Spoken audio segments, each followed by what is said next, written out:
Greetings, everybody.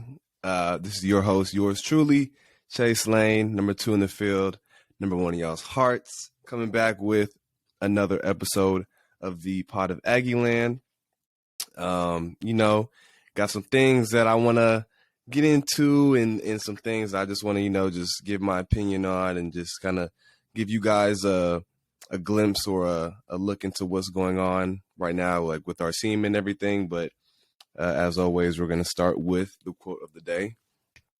So the quote of the day for today's episode is, "Failure isn't fatal, but failure to change might be." So I'll say that again. Failure is not fatal. Failure is not fatal, but failure to change might be. And, just off the top of my mind, just being knocked out of bowl game contention after our loss against Auburn. This one kind of struck close and near and dear to my heart, just never being in a position where I won't be competing for a bowl game. And since I've been at A&M, so this is something that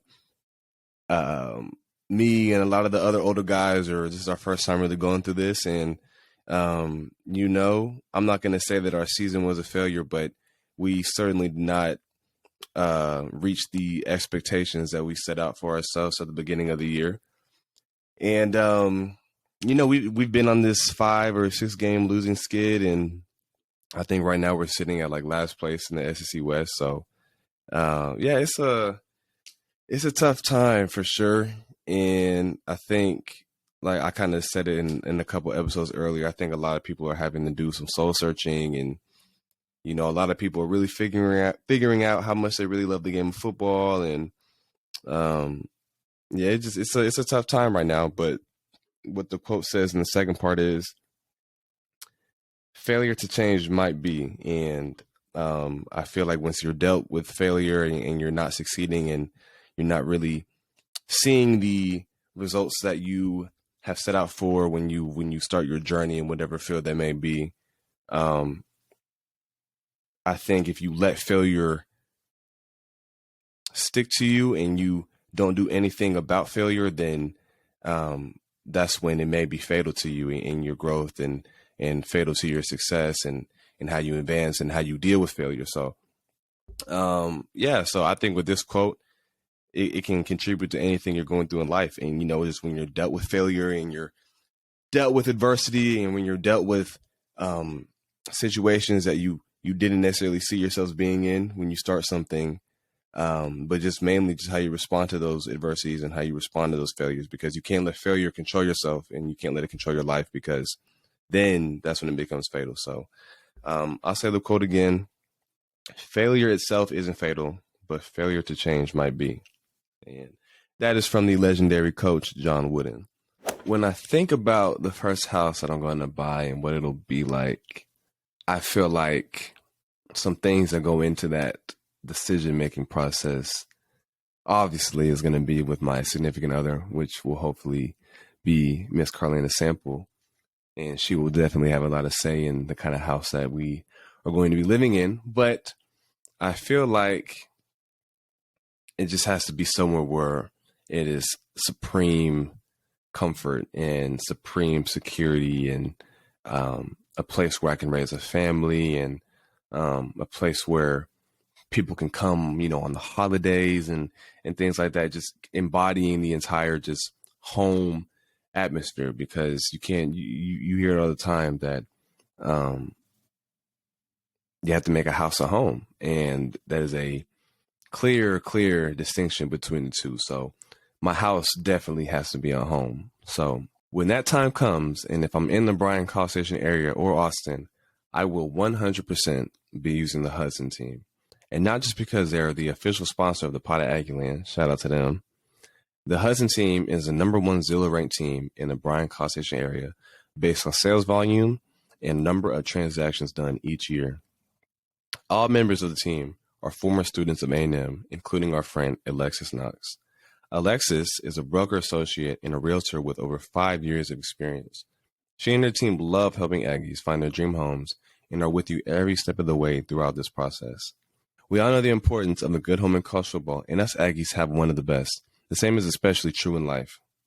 So if you're in the Bryan-College Station area or the Austin area, contact them at 281-745-0010. That's 281-745-0010. You can also find Alexis at Alexis Knox Realtor on all social media platforms or on her website at alexisknoxre.com. Moving forward, let's tackle this game, man, and just all the challenges that it may have presented. It's going to be a quick show today because I don't really have a lot to talk about, but we're going to talk about some things, and we're going to have fun doing it. So, I just want to start off. We had some key pieces out this game. Myself, I was out. Devon Chain, he was out. Donovan Green was out. We were missing some very, very, very, very key guys from the team in the game. And if I had sat here and said that it didn't play a factor and it didn't affect our game, then I'd be lying. So, like I said, and I think the second episode of the show, that when you don't have a Devon Chain on your team, then you're really desperate to find one. So his presence was definitely missed in the game. And we had some younger guys out there. I feel like Le'Veon Moss and Amari Daniels, I felt like they did the best they could do. And, they made some plays. And Amari had a couple big runs in the fourth quarter that got us to Jalen Preston scoring. And, it was a very, very it's a very stressful night. And, it kind of sucks because I said it at the end of last week's episode. It just kind of sucks when I have to get on here and I have to break down the loss and I have to tell you guys how do I see it from my eyes? Because then I just feel like it starts to get repetitive, and you can just hear it in my voice that it's just it's draining when I have to, continue to break down the loss. But, yeah, man, it's just, to keep it a buck, to keep it real with y'all, it just hasn't been our year. And I feel like just on the field and off the field, we've dealt with so much, just chaos. There's been so much chaos that's been swirling around our program, and just the injury bug. We really got the injury bug this year, kind of like how we did similar to last year towards the end of the year. And it just sucks because on paper we have all the talent in the world, and we have all the potential in the world, and we have the coaching staff, and we have the coaching, and we have the scheme offensively and defensively. But just for some reason, when we get to these games, we just can't put all the pieces together. And, just riding back on the bus yesterday, going to the airport, it was just, you could feel that guys were just drained. And I don't want to say that guys were just mentally out of it, but I know, for me, it was just, I just felt like I wasn't there because just mentally, it's just been so much, it's been so much, just stress and, just disappointment, not only to ourselves, but, just to our fans, because no one is out there trying to make mistakes. No one is out there trying to do anything to make us lose, but just the cards and the chips just haven't been falling our ways in these last couple of games. And, yeah, it's just hard to talk about, but some positives from that game. Devin Price and Jalen Preston, two receivers, they got some playing time last night, and they were able to make a couple plays for us at times. Devin Price, he actually, me and him are pretty close, and just talking to him at practice while I've been out, he had kind of been, just struggling with his confidence, and we all face self-doubt at times, whether that be athletically, academically, wherever you are in your life. We all face self-doubt at some point in time. But for him to go out there and make two really big third down catches for us, it was really, really big for him, and it was really, really big for our team. And even though we lost, I went up to Devin after the game, and I just went up there and I congratulated him because I always celebrate the small things. So even though we didn't get the win, and even though he didn't have a 100-yard game, he still had his first two catches, his first and second catch against the SEC opponent on the road. So that I know deep down that really meant something for him, whether or not we did get the win. And so I just went up there and I told him, I was like, bro, like, I'm really proud of you. Like, you went up there and you did your thing. Like, you played with poise. You looked confident out there.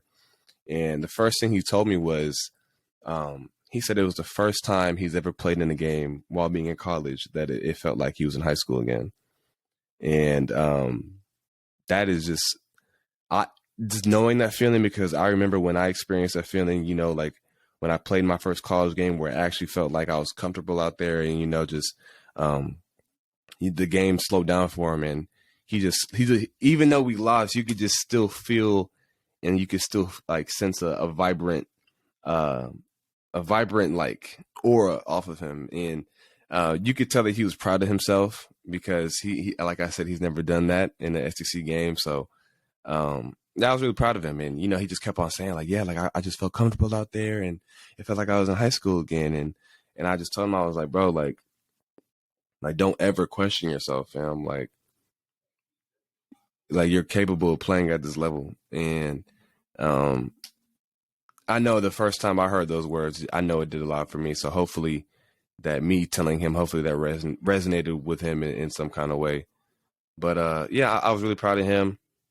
And then also my guy, Jalen Preston, I want to highlight his performance. He played a solid game as well. And, you know, he's one of the older guys on this team.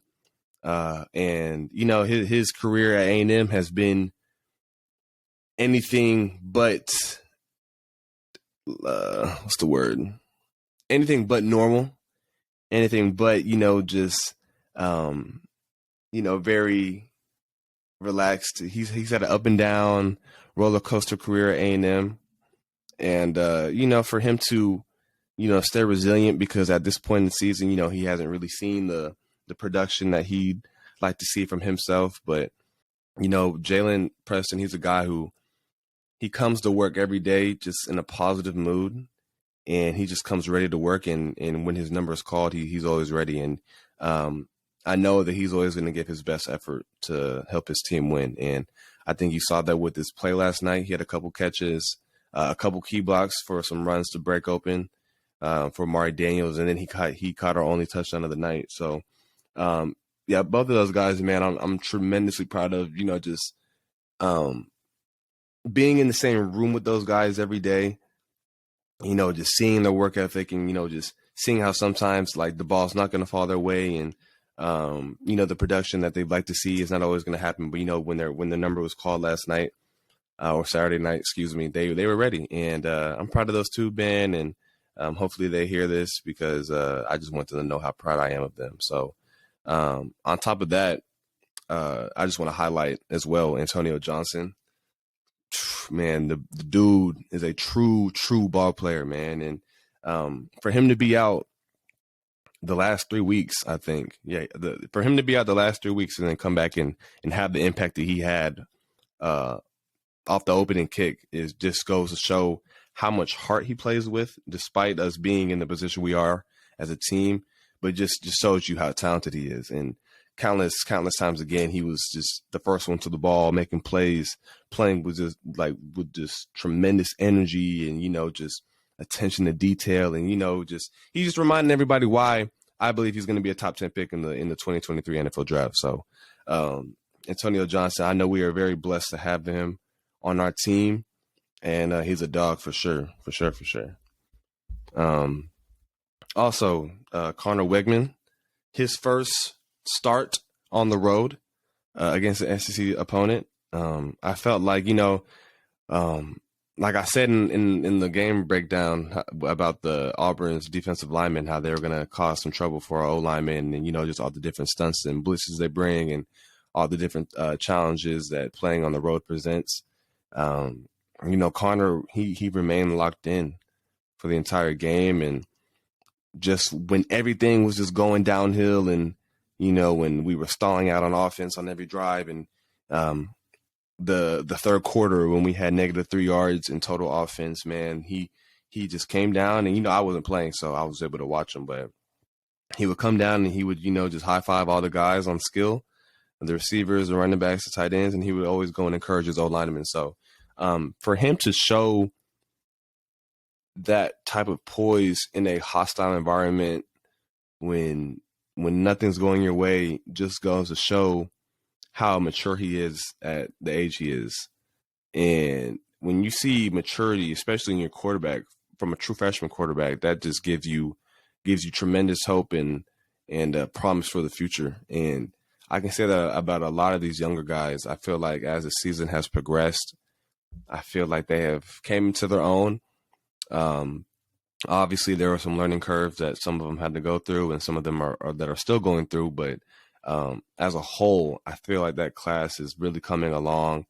Me and Max Wright, excuse me, we actually kind of touched base on it last week when we were just talking about the growth and maturity that Donovan Green possesses, and now just Connor Wegman, and just seeing how he responded to the adversity, and just just going out there and just continuing to play for his team, and just Evan Stewart just keeping his head throughout the season, even when things aren't going his way and he's not getting the targets he wants. But yeah, those guys, man, kind of sucks for the older guys, because the older guys aren't going to be here that much longer to see the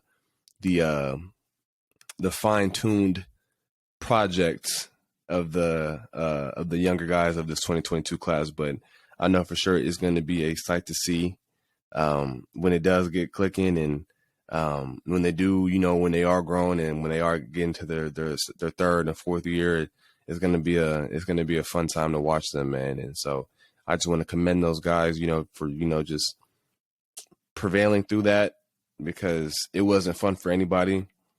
It was damn near 38 degrees, I feel like, at the start of the fourth quarter. It was windy. We had only scored like 3 points. So, yeah, it was just one of those games, man, where, just for me as a player, it was just one of those games where it just wasn't fun for anybody. You could just kind of feel that people were just like, dang, like, not this again. Like, come on, man. And yeah, I'm not gonna lie, people were down, but I feel like people were still competing. And I think that's all you can really ask for at this point, is just for guys to just continue to compete and, just continue to come to work. So moving forward, I just want to move on and, just talk about the game a little bit. So in the first half, like I said, we were not able to get going at all. The defense really kept us in the game, even though we had some struggles defending the run. They were able to get some 3-and-outs for us, and we were able to cause some turnovers, and at halftime, the score was only 7-0 in their favor. So, yeah, the defense, man, they, like I said from week one of this show, they have had our backs in damn near every game that we didn't show up to play in. And, just for them to continue to get stops on defense and play hard and, just play for us while playing for themselves and playing for each other, it just goes to show the character of those guys, man. We haven't really done a lot of things that are good offensively, but the defense still goes up there and tries to get us the ball back however they can. So I can't commend them enough on just their willingness to just continue to play hard for us, even though when we're screwing up and we're having missed assignments and things like that. I'm very, very, very, very, very thankful to have those guys on our defense, and for them, just to be on our side and, just continue to play hard for us. But moving on to the second half, they kicked a field goal going into the fourth quarter that puts them up 10-0. We get a pick. Edgerrin Cooper made a clutch turnover for us in their territory. But then again, we kind of stall out and it turns into a field goal. So now the score is 10-3. And, Auburn comes back. They kick another field goal. They go up 13-3. But then offense finally gets it going. We go on an 80-yard drive. And we scored, like I said, Jalen Preston scored his first touchdown of the season. And, it kind of sucks because when we're in these games like this, it feels like our offense gets going at the wrong times, man. And I think mainly it's just because it's do or die time. So guys are seeming to be more urgent and, just their attention to details at an all-time high, because you have to score if you want to even have a chance of winning the game. So On that drive, Amari Daniels, he had two really good runs. I feel like that busted open for first down conversions. Devin Price, he had that long pass that I talked about, that diving catch he made that was big on third down, and Jalen ended it with a touchdown where Connor fitted on a rope and got it to JP. So, yeah, that was a good drive for us. I think that we kind of felt revived in that moment because we have had success kicking onside kicks like at South Carolina. So we were confident that if we were able to recover this onside kick, that we were going to win the game or at least tie it. So, yeah, man, not really a lot to talk about this game because offensively from both teams, you didn't really see a lot. You saw a lot of running from their side with their quarterback as well. Their quarterback was extremely fast, faster than I thought he'd be. And, Tank Bixby and I forgot the other kid's name, number 27. They carried majority of the load offensively, and they were able to pick up first downs and move the chains when they absolutely needed to do so. And yeah, but I kind of just want to say, even though we lost to them, I just want to say a quick shout out to their interim head coach, Cadillac Williams. They kept on putting the big screen on him during the game, and every time they put the camera on him, like the fans would like go crazy, and like it just seems that it's a good fit there. So obviously, I don't know if they're going to end up hiring him full time as their head coach, but it seems to me that he is definitely a players like coach because all the players are coming up to him on the sideline, giving him hugs, and, just celebrating him for just winning this game, and for them to be 3-6, and for them to be that passionate about their interim head coach, it just goes a lot to show how they feel about him. And I know every time Tank Bixby would bust out like a big ass run, like he'd be running down the sideline with him. So yeah, congrats to him, man. Like I said, I always like to see black head coaches doing their thing and doing well and having success. So if it's not at Auburn, hopefully he can get a head coaching stint elsewhere. And yeah, I'm really looking forward to seeing what Cadillac Williams has for him in the future. Didn't make a bowl game. We are officially out of bowl contention, like I stated earlier. And like I said, it's a weird feeling. My demeanor's kind of off because I'm kind of starting to think about it again. But yeah, this is kind of I feel like this is everybody's demeanor at this moment. Obviously, we wanna win these last two games, and we want to finish out this season on a positive note, whatever that positive may be. But yeah, man, for us to not be playing in a bowl game, whether it's a New Year's Six Bowl or whether it's like a Duke Mayo Bowl or something like that, it's frustrating. It's disappointing. It's all of the above, and it just kind of makes you just think about. For me, like when I experience losing, it makes me think about our habits during like preseason camp and where things could have been fixed, where things could have been avoided. Yeah, it's tough, man. And like I said, I hate having to come on here and do this show and, just talk about a loss. But now I'm talking about not even contending for a bowl game anymore. And, that hasn't been done here in an extremely long time. So I think we all feel like we've let down the fan base. I feel like we've let down our school. And I think it's only right that we go out there and try our very hardest to beat UMass, and then go out there and try our very hardest to beat LSU in our last game of the year to send these seniors out on the right note. So, yeah, it's extremely disappointing.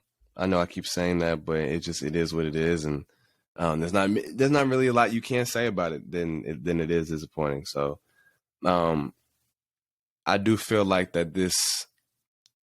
If I had to describe what the rock bottom of the program would be, it'd probably be right now. And when I say rock bottom, I say that just because that we're not making a bowl game. And yeah, it's tough, man. And I don't know what it's gonna look like for us. Like, hopefully, guys will just approach practice today with a fresh mindset and with a positive attitude to go out there and have the the will and the determination to go finish the season out on the right note. But yeah, this has definitely been a season that I think we all want to forget. And I definitely think it's a season that all of us want to grow from. So, and when I say that, I mean the players, coaches, everybody on staff, everybody. I think we all just want to grow from it, and just never let this happen again in A&M history, because this record does not reflect our talent level. I don't think it doesn't reflect our coaches. It doesn't reflect our scheme. We are very much more talented and than what our record shows, and that's the most frustrating part, I think, for not only us but for just fans around college football in general. It's just how we kind of didn't meet our expectations for ourselves and from everybody else. So, yeah, man, it's a tough time that we're going through. Guys are having to do some soul searching, like I said, but the one thing that I don't think that we can let this do is define us. And I think we cannot let this divide us, because it easily can. It is so easy to, just point fingers and, oh, this person didn't do this, coach didn't call this play, this, that, and the third. But I think in order for us to grow from this, from a program's perspective, is to collectively take the blame and collectively try to find ways to find solutions to the problems that we have within our program. And, just growing up, everybody's got to grow up. Older guys got to grow up. Younger guys got to grow up. Guys in the middle got to grow up. And I just think maturity is so vital in a program, and, just how you win games and how you play games from start to finish. So, yeah, sorry if I killed y'all's mood on this Monday episode of the pod, but, I just try to come as authentic as I possibly can, so you guys can, just use me as y'all's Aggie football insider. So, yeah, like I said, this is going to be a quick little episode. I just wanted to check in with y'all on this Monday. And, even though that things are not going our way at all, God still woke us up today. And you know what that means? That we're given another chance to be better and to, just to find success. So can never complain about that. And I'll strive to definitely look at it through that perspective going forward, and, just for these last 2 weeks. And hopefully we can make the most out of these last 2 weeks. So with that being said, this has been another episode of the Pod of Aggieland, and I will see y'all back on Thursday.